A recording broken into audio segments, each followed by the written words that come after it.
इसको प्रूफ करने के लिए कि इलेक्ट्रॉन न्यूक्लियस के अंदर नहीं है, इसके लिए हमें ज़रा हाइजेनबर्ग के अनसर्टेनिटी प्रिंसिपल के बारे में जानना पड़ेगा।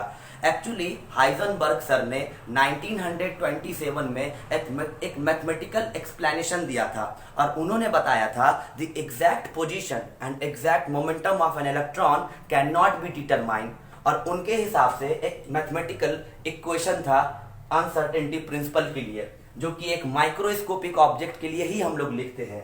According to Heisenberg we can easily write delta X into delta P is equal to h by 4 pi is greater than equal to h by 4 pi. According to Heisenberg delta X into delta P is greater than equal to h by 4 pi. यहाँ पे delta x वो position है जिस पे microscopic object present है, वो जगह, वो प्लेस, वो एरिया ऑक्युपाई जिसमें कोई माइक्रोस्कोपिक ऑब्जेक्ट प्रेजेंट है। जैसे मैं यहाँ पे प्रेजेंट हूँ ना, तो मैंने जितना स्पेस ऑक्युपाई किया है वो मेरे लिए डेल्टा एक्स हो गया। अगर मैं माइक्रोस्कोपिक ऑब्जेक्ट हूँ तो डेल्टा पी हो गया मोमेंटम ऑफ द ऑब्जेक्ट, और एच हो गया Planck constant, 4 you know very well, pi stand for 3.14। Okay, so we can easily write here delta x into momentum के लिए हम लोग क्या लिख सकते हैं, the product of mass and velocity. तो हम लोग डेल्टा कॉमन लेंगे और यहाँ पे लिखेंगे M V is greater than equal to h by 4 पाई।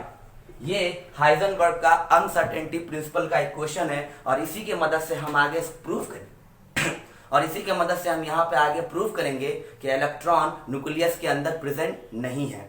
देखिए, आप लोग क्लास 10th में पढ़े होंगे कि √3 और √5 एक इर्रेशनल नंबर है। अब वहां पर प्रूव आता था टू प्रूव √3 और √5 इज ए रैशनल नंबर। तो उसके लिए आप क्या करते थे, √3 और √5 को पहले मान लेते थे कि वो रैशनल नंबर है, बाद में आप आगे प्रोसीड करते थे और कॉन्ट्राडिक्शन प्रोड्यूस होता था। अब वहां पर फिर आता था रिजल्ट कि √3 और √5 कभी भी रैशनल नहीं हो सकता है। उसी तरह यहां पर हम लोग ये मानेंगे पहले कि इलेक्ट्रॉन न्यूक्लियस के अंदर है, और बाद में कंट्रोवर्सी क्रिएट होगा जिसको हम लोग देखेंगे और ये प्रूफ होगा कि इलेक्ट्रॉन न्यूक्लियस के अंदर प्रेजेंट नहीं है। आप पहले इस फॉर्मूला को लिख, ओके।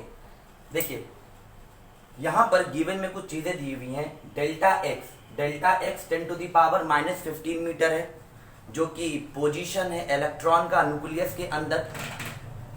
डेल्टा एम इलेक्ट्रॉन का मास है, जो कि 9.1 इंटू 10⁻31 kg होता है। पाई का वैल्यू 3.14 और एच है प्लैंक कांस्टेंट, जिसके बारे में हम लोग ऑलरेडी जानते हैं।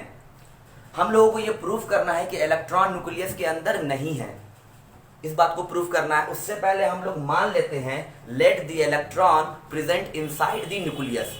अगर हम ऐसा मान लेंगे तो इलेक्ट्रॉन का पोजीशन क्या हो जाएगा न्यूक्लियस के अंदर, जो कि डेल्टा एक्स जो पोजीशन है वो न्यूक्लियस का डायमीटर हो जाएगा। ओके, तो आइए इस बात को हम लोग आगे की तरफ बढ़ाते हैं और ये प्रूफ करते हैं कि इलेक्ट्रॉन न्यूक्लियस के अंदर नहीं है। लेकिन उससे पहले क्या मानना पड़ेगा कि इलेक्ट्रॉन न्यूक्लियस के अंदर है, so let the electron is present inside the nucleus.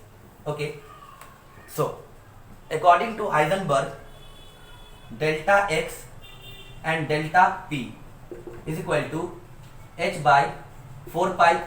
Okay, and we can easily write delta x into delta m and delta v is equal to h by 4 pi. हम लोग क्या करते हैं, nucleus के अंदर इलेक्ट्रॉन का velocity calculate करते हैं। सो न्यूक्लियस का वेलोसिटी इलेक्ट्रॉन का वेलोसिटी न्यूक्लियस के अंदर हो जाएगा delta v is equal to h by delta x into 4 pi into delta m। Okay, now अब सबका वैल्यू यहां पर पुट कीजिए। जैसा कि हम लोग जानते हैं h का वैल्यू होता है 6.626 into 10⁻⁻34 joule second. Delta x जो कि न्यूक्लियस का डायमीटर है 10⁻⁻15 मीटर। 4 के जगह पे हम लोग 4 लिखेंगे, अब पाई का value 3.14। Okay, and delta m is the mass of the electron, which is equal to 9.1 into 10 का पावर माइनस 31 kg. ओके, अब देखिए, अब इस कैलकुलेशन को हम लोग आगे की तरफ ले जाते हैं. ये 10 टू द पावर माइनस 15 ऊपर जब जाएगा तो पॉजिटिव हो जाएगा,